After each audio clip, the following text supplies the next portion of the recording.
Spoštovani, že dalj časa se zavzemam za vzpostavitev učinkovitega mehanizma spremljanja delovanja demokracije, pravne države in temeljnih pravic v državah članicah. Menim, da je politično neodvisen mehanizem eden od ključnih ukrepov za vladavino prava v Evropski uniji, da se več ne bi zlorabljali zlasti v tranzicijskih postsocialističnih državah. Znano je, da so v Sloveniji na primer brez dokazov za 3 tedne pred parlamentarnimi volitvami zaprli prvaka opozicije Janeza Janšo, po volitvah in 6-mesečnem zaporu pa ga oprali vseh obtožb in zgodbe je konec.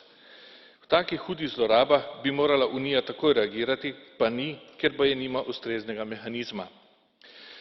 S tem predlogom ga bo verjetno dobila, a je potrebno paziti, da se ga ne izrablja v politične namene, kot se je to že dogajalo v preteklosti, na primer v primeru Madžarske in še kje.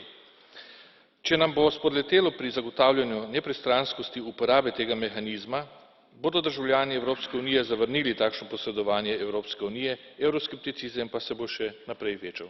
Hvala lepa.